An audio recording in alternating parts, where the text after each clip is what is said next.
Buenos días, hermanos. Es una bendición muy grande para mí poder compartir este tiempo con ustedes, abrir juntos la palabra de Dios. Y ha sido una bendición conocer un poquito a David y a su familia en estos días. Llegamos para un taller de predicación a Beaumont y luego nos extendieron la invitación de quedarnos para predicar aquí el día de hoy. Y gracias por recibirme. Y les dirijo su atención entonces a Lucas capítulo 8. Vamos a estar abordando los versículos del 40 al 56. Es una historia conocida de un padre con su hija y otra mujer necesitada. Lucas capítulo 8, 40 al 56. La historia nos narra la situación de un hombre con una hija de 12 años gravemente enferma. Y esa es una situación que no solamente vivimos en las páginas de las Escrituras, pero también es una situación que podemos vivir en nuestro mundo real en el que nosotros vivimos en el siglo XXI. Hace algunos años recuerdo recibir una llamada de uno de los hermanos de nuestra iglesia, diciéndome que su hija de 12 años se había sentido mal unos días y entonces le habían llevado a hacer unos estudios médicos. Cuando regresaron los resultados, le recomendaron que llevara a su hija al hospital para hacer otra serie de estudios. Llegó, la internaron, el primer diagnóstico que le dieron fue de anemia, pero después de unos días se escuchó la temible palabra leucemia. Fue una situación difícil para la familia, de cuidar de ella. Conforme pasaron las semanas, la trasladaron al hospital de alta especialidad, ahí en Monterrey. Y durante todo ese tiempo, además del cuidado físico, había que luchar también con un tema espiritual. El tema espiritual es Dios, ¿por qué permitirías que pase algo así? Una niña de 12 años que demostraba un interés inusual en la palabra de Dios, en estar en la iglesia, en escuchar la enseñanza. Y con el paso del tiempo cada vez luchábamos más con esta pregunta: Dios, ¿por qué permitirías algo así? Especialmente viendo cómo el caso se agravaba cada vez más. Y llegaba al punto de parecer que era imposible que hubiera una solución. Y quizás tú te puedes identificar un poquito con esa situación. Quizás no es leucemia para ti, pero hay alguna situación en tu vida que parece imposible, donde has buscado alguna solución, alguna respuesta y no has logrado tener esa respuesta. ¿Y cuál es la reacción en nuestro corazón cuando nosotros enfrentamos una situación imposible? Probablemente nosotros llegamos a sentir que hay que perder la esperanza. La imposibilidad de tu situación te puede hacer pensar que no hay esperanza. ¿Has estado así? En algún momento, probablemente conforme va pasando el tiempo, lo has sentido así. Y esa es la condición que nosotros frecuentemente enfrentamos. Esta no es una situación inusual. No es una situación que solamente aparece en las páginas de las Escrituras. A veces podemos leer los salmos, y hay salmos que son hermosos, pero hay salmos que también son de lamento profundo. ¿Por qué? Porque cuando se vuelve imposible la situación, perdemos la esperanza. Y eso es lo que encontramos aquí en este pasaje, y eso es lo que encontramos también en la vida. Y quizás tú piensas en una persona que ha perdido la esperanza y cómo se ve esa persona. Probablemente no se ve tan diferente a lo que nosotros pudiéramos pensar. Porque es una persona que sigue con su rutina, pero ha perdido el gozo, ha perdido la confianza. Intenta orar y leer la Biblia, pero muchas veces se puede pensar, ¿de qué sirve? ¿De qué sirve orar a Dios? En su corazón hay una apatía, una indiferencia, un profundo vacío. Cuando viene a la iglesia y escucha a alguien hablar de una respuesta de oración, se pregunta, ¿cómo será eso? ¿Cómo sería si Dios contestara mis oraciones? Porque las mías parece que no las contesta. Entonces hay esa pérdida de esperanza ante una situación que parece tan imposible. Y cuando nosotros llegamos aquí a esta situación, nos encontramos con un hombre que necesita ver a Cristo. Nos dice en el versículo 40, yo les voy a estar leyendo en la Reina Valera, porque es la versión que usamos en nuestra iglesia. Entonces, si tú tienes la Nueva Biblia de las Américas, quizás sea un poquito diferente, pero al fin y al cabo es la misma verdad. Pero nos dice en el versículo 40 que Jesucristo vuelve. ¿De dónde vuelve? Del otro lado del mar de Galilea. Y regresa entonces al lado oeste, donde normalmente Él está operando y viviendo y predicando. Y ahí la multitud lo está esperando con gozo. Creo que Lucas lo destaca porque, si recuerdan, Jesucristo había sanado a un endemoniado en Gadara, pero los demonios se habían ido a los cerdos que se habían echado al mar, y entonces habían echado a Jesucristo de ahí, de ese lugar. No querían nada con Él. Pero del otro lado del mar, la gente le está esperando con gozo. Quieren ver a Jesucristo, pero entre esa multitud que lo estaba esperando, hay un hombre que lo espera con una desesperación completa. Nos dice el versículo 41 que ahí había un varón llamado Jairo, era un principal de la sinagoga. Este era un hombre piadoso.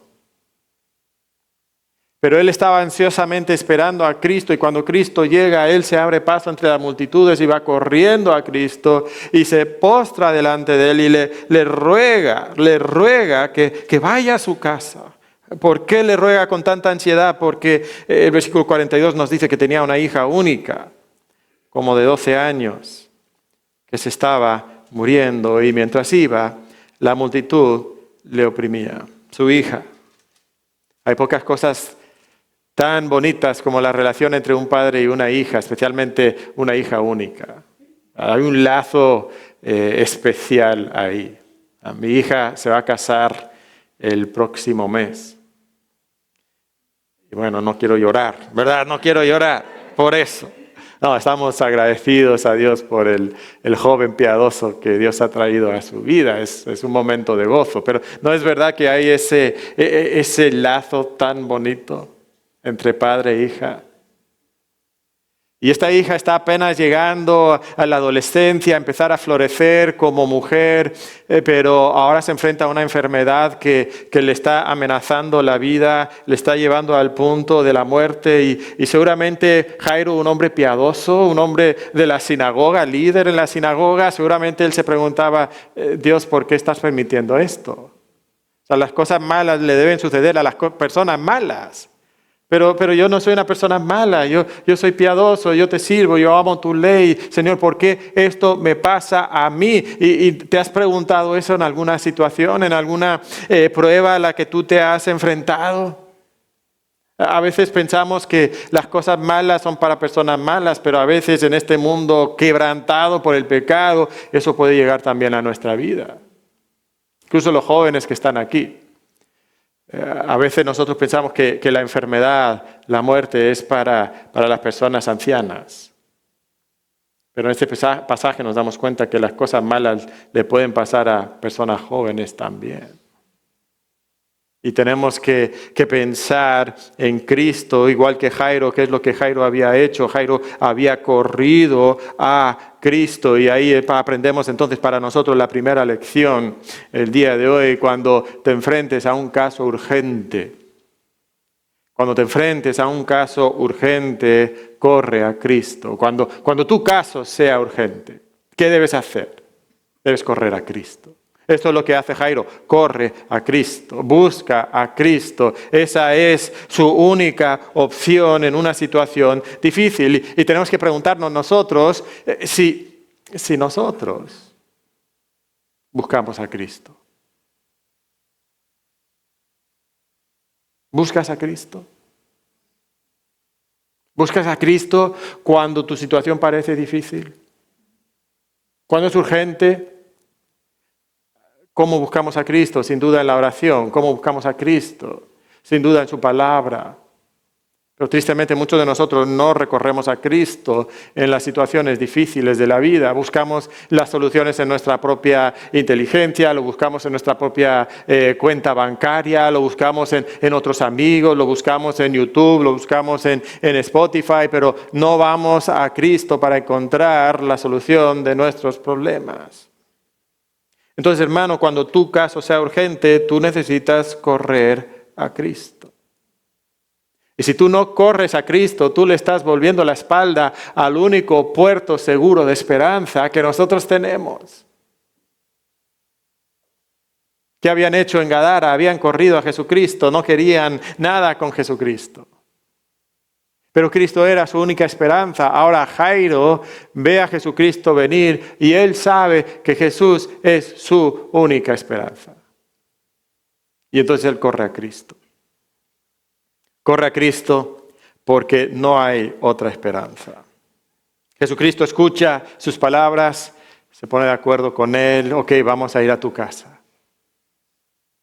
Pero conforme van caminando, la multitud le oprime. Seguramente hemos visto videos quizás de alguna celebridad que va caminando entre la multitud, ¿no? ¿Y qué hace la multitud? ¡Pum! Se agolpa sobre la celebridad. Y Jesucristo era la máxima celebridad de Israel durante este tiempo. Todo el mundo quería estar donde estaba Jesucristo. Y las multitudes están agolpándose a su alrededor. Y entre esa multitud aparece un nuevo personaje en nuestra historia. Nos dice en el versículo 43 que entre la multitud hay una mujer que padecía un flujo de sangre desde hace 12 años. Curiosamente la misma edad que la niña.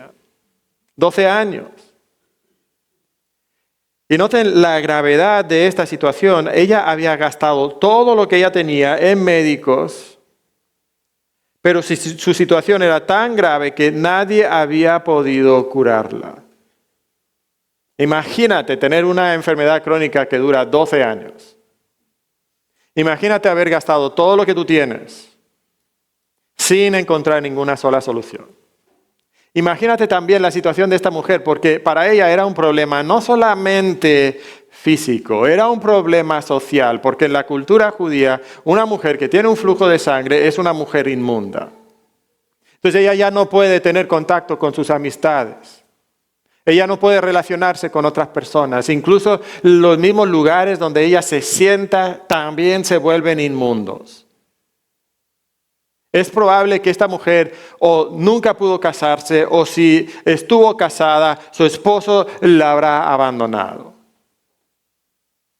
Esta enfermedad le ha destruido la vida en todos los aspectos de su vida. Le ha destruido la salud, le ha destruido la economía, le ha destruido su vida social, probablemente también su vida matrimonial. Y no ha encontrado nunca una solución. Y esta mujer marginada, olvidada, esta mujer piensa también en Cristo. Su situación es grave. Su única esperanza es Jesús. Pero ella no es tan valiente como Jairo. Jairo, principal de la sinagoga. Jairo necesita ayuda. Él se abre paso entre la multitud y con voz fuerte le clama a Cristo que venga a su casa. Pero esta mujer no tiene esa confianza, no tiene esa valentía.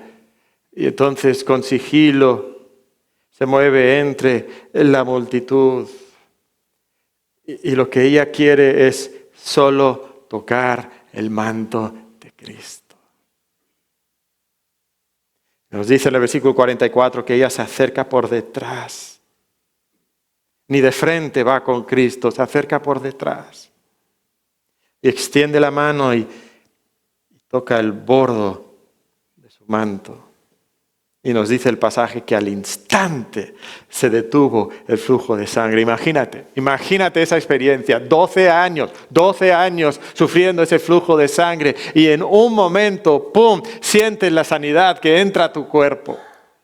¡Qué gozo!, ¿no? Saber que lo que había sido imposible ahora ha encontrado una solución. Ahora todo ese gasto que has hecho, bueno, ya no lo tendrás que hacer. Ahora esa marginación de ser una mujer inmunda, ahora eso va a desaparecer de tu vida. Ahora tú vas a poder regresar a tener algún tipo de vida normal, quizás visitar a tus familiares, quizás tener esa convivencia, esas amistades que nunca has tenido, por lo menos por los últimos 12 años no has tenido. O sea, eso es algo maravilloso para esta mujer. Y en ese momento Jesucristo nos dice en el versículo 45 que se voltea y pregunta, ¿quién me ha tocado?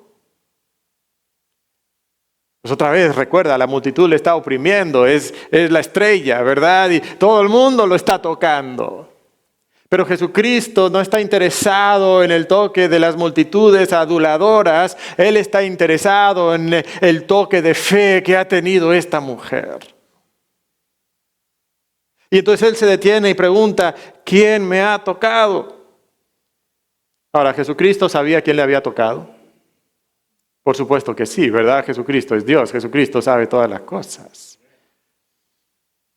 Y entonces, ¿por qué se detiene y hace esta pregunta? Porque es un mecanismo para atraer a esta mujer a sí mismo. Porque lo que esta mujer necesita no es solamente ser sanada de su enfermedad. Lo que esta mujer necesita es tener un encuentro personal con Cristo. Es lo que ella más necesita. Y entonces Jesucristo hace esta pregunta para que pueda tener este encuentro con la mujer.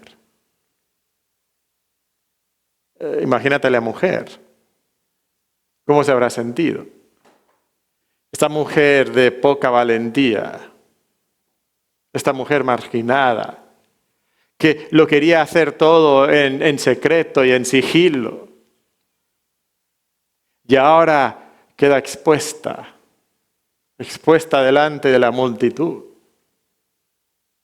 Pero Jesucristo quiere tener este encuentro. Jesucristo insiste ante la sorpresa de los discípulos. Jesús, pero ¿cómo? ¿Que a quién te está tocando? Todo el mundo te está tocando. No. Hay una persona entre la multitud que me tocó con fe.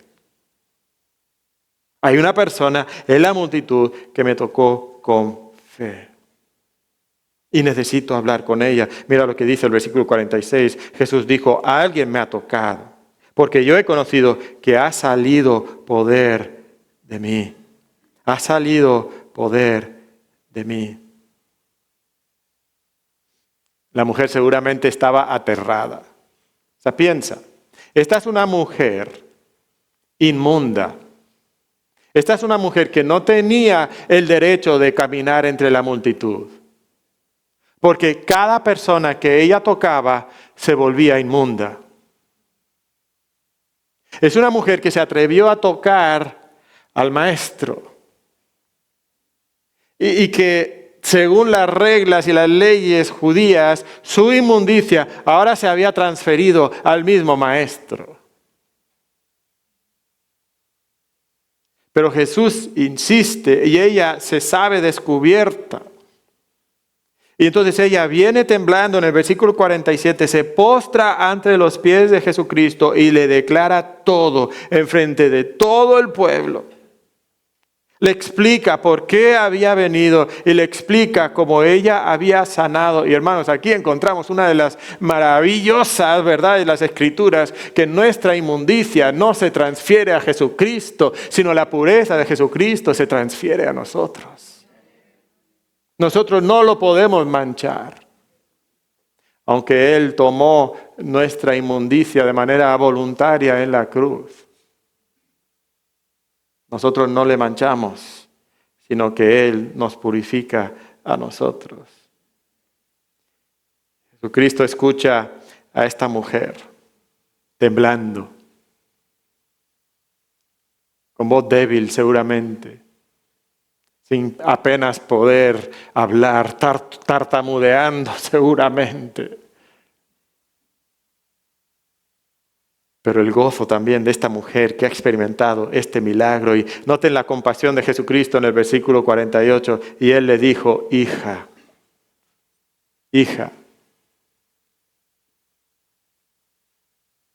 Qué compasión, qué cariño, qué atención, qué amor de Jesucristo, hija. hija, tu fe te ha salvado, ve en paz. Tu fe te ha salvado, ve en paz. Esta mujer necesitaba ser sanada de su enfermedad física, pero necesitaba todavía más ser sanada de su enfermedad espiritual. Necesitaba todavía más ser salvada de su pecado. Y algunos leen estos versículos y dicen, no, lo que Jesucristo estaba diciendo es que ella había sido sanada solamente. Pero en el libro de Lucas, esta frase de que tu fe te ha salvado frecuentemente va de la mano de la frase, tus pecados te son perdonados. De hecho, si la mujer solamente iba a ser sanada físicamente, Jesucristo no necesitaba tener esa interacción con ella. Pero Jesucristo necesitaba tener esa interacción, esa conversación con ella, porque ella necesitaba entender que ella necesitaba una sanidad mayor que la sanidad física, necesitaba la sanidad espiritual también. Y Jesucristo aquí habla con ella y le dice, tu fe te ha salvado y ahora lo que ella tiene es paz. Ahora noten ahí lo que Jesucristo destaca, es la fe. Esta no es una fe cualquiera. Esta es una fe que lleva a una mujer a buscar a Jesucristo cuando ningún otro médico le ha podido sanar. Pero ella sabe que en Jesucristo hay esperanza. Es una fe que le lleva a violentar todas las reglas sociales de su época y meterse entre la multitud y tocar al maestro porque ella sabe que en Jesús hay esperanza. Es una fe que le lleva a hacer lo que nadie más quería hacer y a tocar a Jesucristo y con solo tocar el bordo de su manto. Con eso tenía suficiente. Tan grande es Jesús. Nos damos cuenta que esta no es una fe cualquiera. Esta es una fe salvadora. Y hermanos, eso nos lleva a nosotros a entender que a veces nosotros nos enfrentamos a situaciones graves. Pero cuando tu situación es grave, tú necesitas tener esta clase de fe. Tú necesitas creer en Cristo. Es la única esperanza. Creo que hay esperanza aquí en estos dos sentidos. Hay una esperanza espiritual para la salvación, el perdón de nuestros pecados, de ser sanados y purificados de nuestros pecados. Y yo no les conozco a ustedes. Y yo no sé si entre nosotros hubiera una persona que no ha puesto su fe en Jesucristo, que no se ha arrepentido de sus pecados. Pero si usted está aquí y no ha puesto su fe en Jesucristo, yo le invito a que deposite su fe en Jesucristo, porque Jesucristo es su única esperanza. Es la única manera en que usted puede ser purificado y perdonado por sus pecados.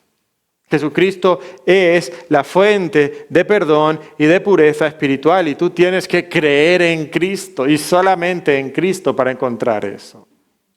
Y estoy seguro que los hermanos de la iglesia, el pastor David, hablaría con usted después del culto para que usted pueda experimentar ese gozo de conocer el perdón.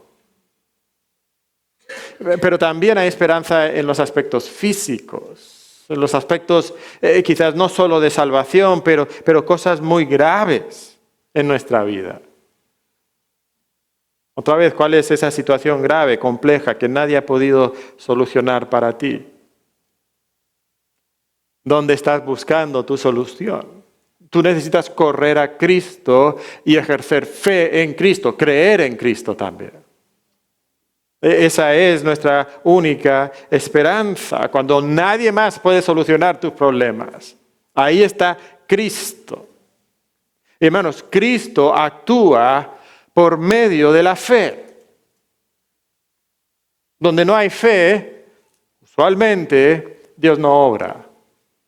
Ahora, a veces Dios obra cuando no hay fe. De hecho, en los pasajes anteriores, hay un pasaje cuando Jesucristo va de Galilea hacia Gadara y está en la lancha, en el bote, y en el barquito viene una tormenta y los discípulos no son ejemplo de fe. Pero Jesucristo calma la tormenta. Llega a Gadara y hay un hombre endemoniado que no ejerce fe, pero en su soberanía absoluta Jesucristo libra al hombre. aunque no hay fe. Entonces, a veces Dios actúa aun cuando no hay fe, pero la regla normal de cómo actúa Dios en nuestras vidas es que Él actúa por medio de la fe.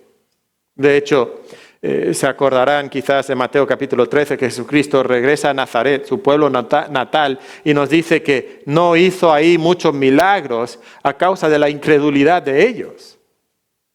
Porque la manera normal en que Dios actúa en nuestras vidas es a través de la fe. Y me pregunto, ¿cuántos milagros nos hemos perdido nosotros porque no hemos tenido la fe para creer en Cristo cuando la situación es muy grave?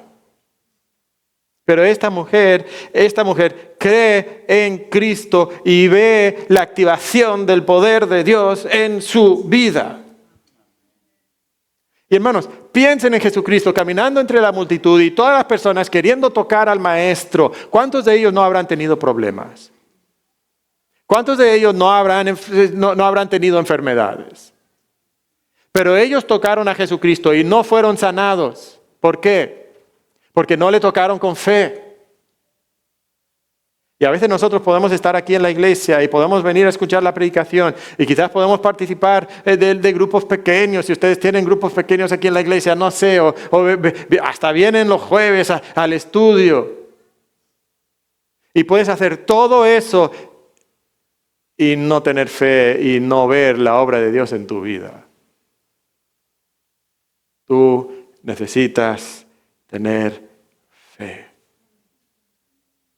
Es posible que has perdido la esperanza.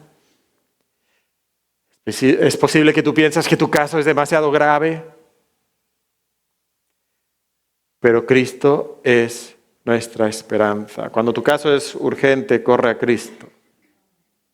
Cuando tu caso es grave, corre a Cristo. Y esta mujer está tan gozosa.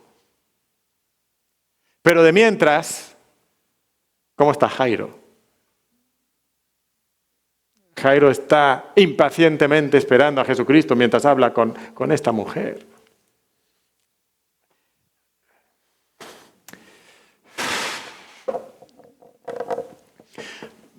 Jesús, vamos. Mi hija se está muriendo. Vamos. Ay, Jesucristo se tarda. Y mientras Jesucristo está hablando con esta mujer, nos dice el pasaje que Jairo ve que alguien se acerca entre la multitud y él lo conoce, es uno de los quizás siervos de su casa, uno de los amigos que vive ahí cerca y él observa el rostro de esta persona y de alguna forma él sabe que las noticias no son buenas.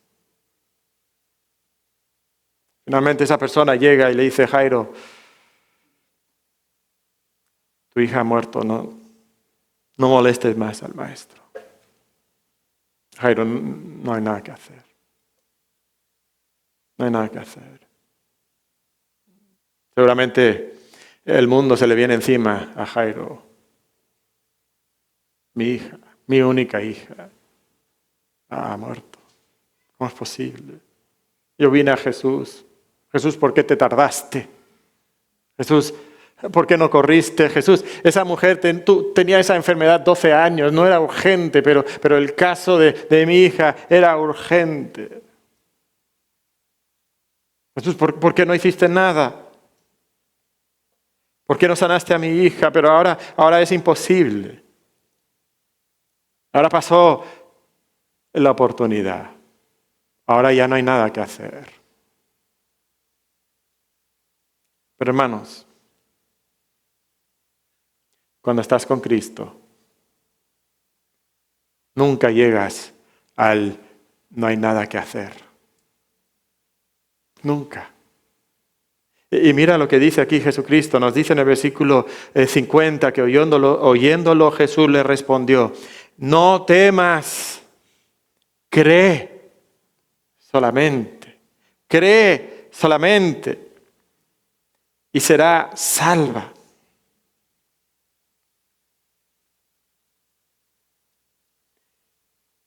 Jairo seguramente estaba como que, a ver, ¿entendí?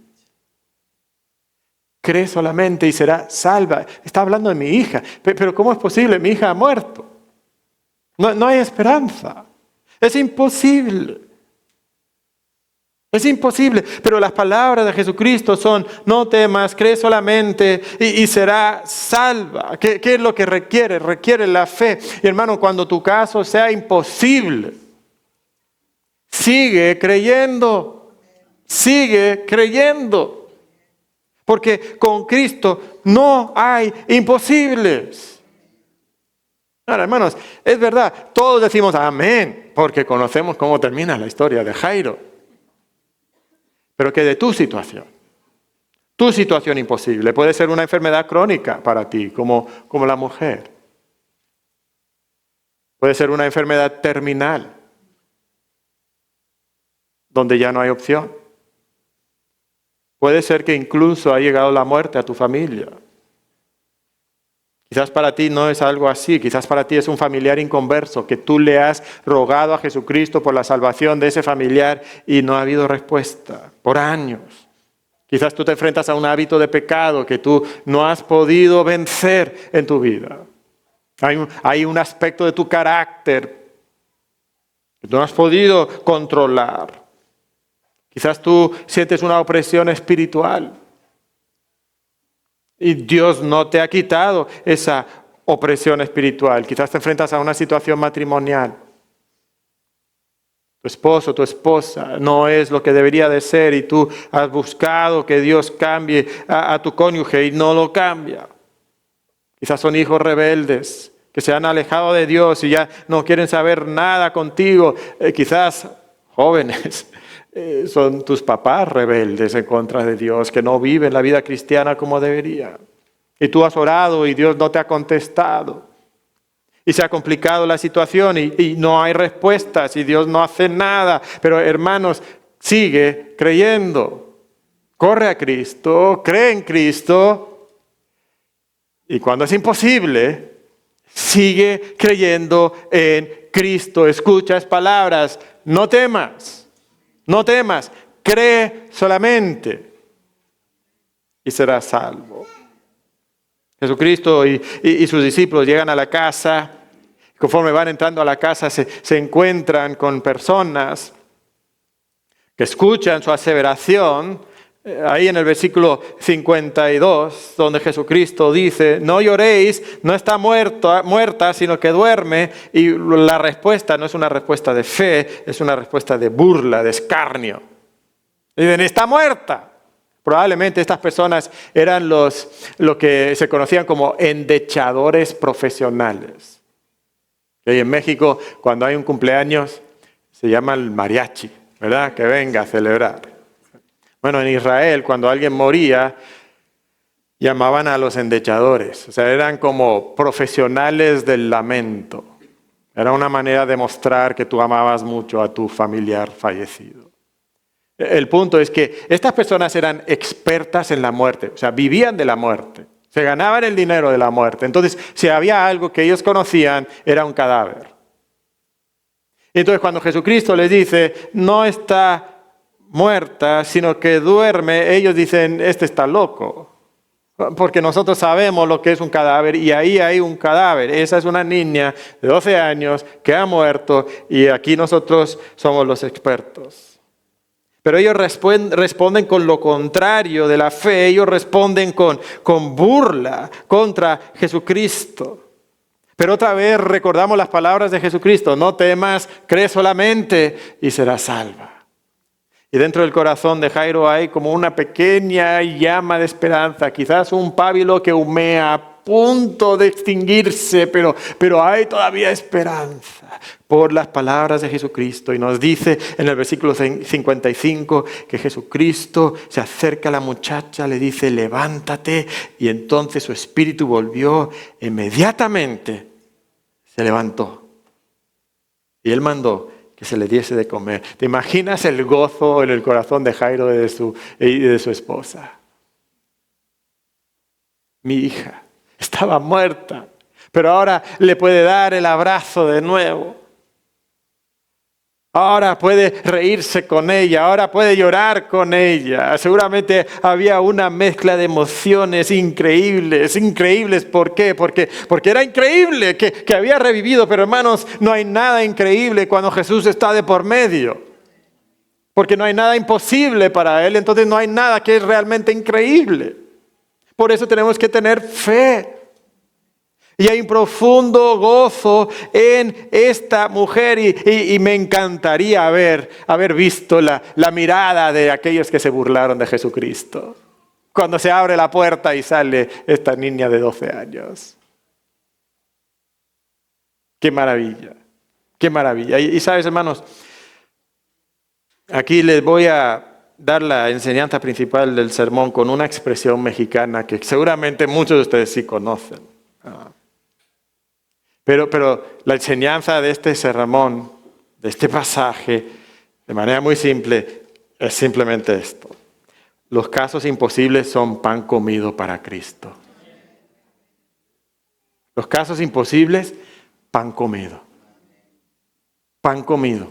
¿Conocen esa expresión? ¿Sí? Significa, en España diríamos, está chupado. Fácil, fácil. No hay casos imposibles para Cristo. Y hermano, seguramente si tú has caminado con Cristo, tú has visto casos imposibles donde Dios ha obrado y ha hecho maravillas. Seguramente en nuestra iglesia hemos visto cómo Dios convierte a esposos inconversos después de años de orar por esos esposos. Hemos visto a personas dejar hábitos de pecado que habían encadenado a esa persona. Hemos visto cómo Dios nos ha provisto un lugar para reunirnos cuando parecía imposible. Y, ¿sabes? Se esperó hasta el último momento. El último momento para proveerlo. Hemos visto cómo el carácter de personas difíciles ha sido transformado y de ser el hermano más conflictivo de la iglesia a ser uno de los diáconos de la iglesia. Solo Dios puede hacer algo así. Hemos visto cómo Dios restaura matrimonios que parecían imposibles. Y hermano, yo les digo, en nuestra iglesia, en este momento, tenemos 2 o 3 situaciones que parecen imposibles. Parece que no hay solución. Pero los casos imposibles son pan comido para Cristo. ¿Verdad? No hay cosa imposible para Él. Hemos visto a enfermos sanados. Hemos visto a matrimonios estériles cargar en sus brazos su primera hija y su segunda hija y su tercera hija. Porque no hay casos imposibles para Cristo. No hay casos imposibles. Los casos imposibles, pan comido para Cristo. ¿Sabes? Es maravilloso pensar eso. Pero es posible que este sermón no te inspire fe y gozo a ti. ¿Por qué? Porque es posible que tú estés aquí y tú estés diciendo, oye, si los casos imposibles son pan comido para Cristo, ¿por qué no solucionan mi caso? Quizás algunos están pensando eso. Y entonces esto, lejos de llenarte de gozo y fe, te llena de desesperación y frustración y quizás amargura en contra de Dios. Dios, si es tan fácil para ti, ¿por qué no haces nada para mí? ¿Por qué no cambias mi situación? Y es posible que estés lleno de amargura. Y si eso es tu caso, yo quisiera que te pusieras en las sandalias de Jairo. Pero no Jairo cuando está abrazando a su hija que ha revivido, sino Jairo cuando está esperando impacientemente que Jesús vaya a su casa. Cuando todavía no sabe el final de la historia. Cuando su hija está a punto de morir, o quizás incluso en las sandalias de Jairo, cuando apenas recibió esa noticia, Jairo, no, ya no hay nada que hacer, tu hija ha muerto. En ese momento cuando él se está preguntando, ¿por qué Jesús? ¿Por qué no te apresuraste? ¿Por qué no hiciste algo? ¿Por qué no contestaste mis ruegos? Pero hermanos, piensen un momento que la demora de Jesucristo tenía un propósito. Este milagro destaca entre los milagros de Jesucristo precisamente porque la niña había muerto. Y la gloria de Jesucristo se manifestó de manera más asombrosa porque la niña murió. Si la niña no hubiera muerto, el milagro de sanidad de Jesucristo hubiera sido, por decirlo así, ¿verdad?, uno más del montón. Uno más de los muchos milagros que Jesucristo había hecho. Pero aquí la niña había muerto. Y entonces Dios la levanta, Dios la resucita, y entonces la demora tiene un propósito, tiene el propósito de demostrar más claramente la gloria de Dios. Entonces, en tu situación, imposible. En tu situación donde Dios no ha respondido, tú necesitas entender que la demora tiene un propósito. Y necesitas entender que a veces no vamos a nunca ver o entender las razones de Dios. ¿Se acuerdan de la niña de 12 años con leucemia? La iglesia entera estábamos orando por ella. Habían hermanos en la iglesia que estaban convencidos de que Dios la iba a sanar. Y oraban con fe. Pero llegó el momento donde la situación era tan grave que tuvimos que enfrentar otra pregunta. Y la pregunta era esta: ¿tendríamos la fe suficiente para seguir creyendo en Dios si no contestaba nuestra oración como nosotros queríamos? Porque es fácil creer en Dios cuando te da lo que tú quieres. Pero cuando no te da lo que tú quieres, tenemos la fe suficiente para creer en Dios aun cuando no responde como nosotros queremos. Esa es la prueba más grande de fe. Y quizás tú dices, hermano, pero ¿por qué debería yo creer en un Dios que no me va a solucionar mi problema? Que no me va a responder como yo quiero que me responda. Y es ahí donde vemos la fe en toda su esencia, porque la realidad es esta, hermanos. Nosotros sí sabemos cómo termina nuestra historia. Piénsalo.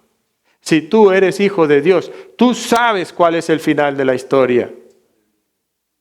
Tú sabes dónde termina todo esto.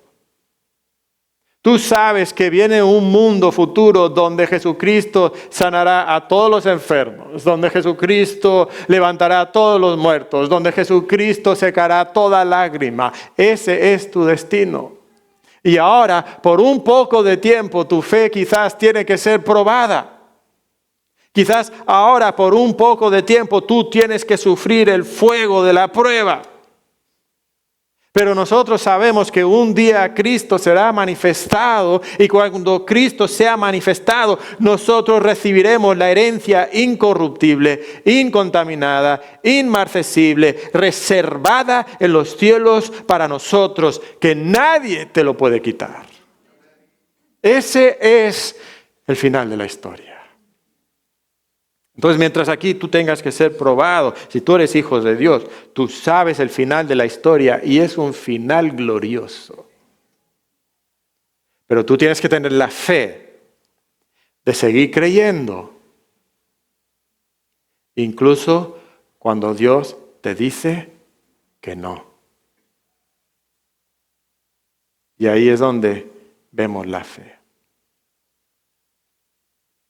Entonces, hermanos, para concluir el día de hoy, quiero dar algunas preguntas de reflexión. Cuando tu situación es grave, urgente, ¿realmente corres a Cristo? ¿Realmente le buscas a Él? ¿Él es tu refugio? Espero que sí. Pero ¿qué tal cuando tu situación es imposible? ¿Vas a seguir creyendo en Él? Quizás has perdido la esperanza, quizás hace tiempo tú creías y tú orabas, pero ahora en tu corazón se ha instalado un poco de cinismo, como que Dios no sé si va a contestar, no sé si puede, no sé si quiere, no sé si me ama. vas a seguir creyendo en Él. Incluso cuando Dios te dice que no. Podrás tener la fe para creer en el mundo venidero. De entender que este mundo no lo es todo. Sino viene el mundo donde no hay muerte, y no hay enfermedad, y no hay lágrimas, sino que hay gozo, porque nosotros vamos a morar con Cristo, y Cristo va a morar con nosotros. Esa es mi esperanza, esa es tu esperanza, y aunque tu fe sea como ese pábilo humeante, ruégale a Dios que le dé un soplo de su espíritu y que de nuevo se prenda la mecha de la fe en tu corazón. ¿Por qué? Casos imposibles, pan comido para Cristo. Vamos a orar.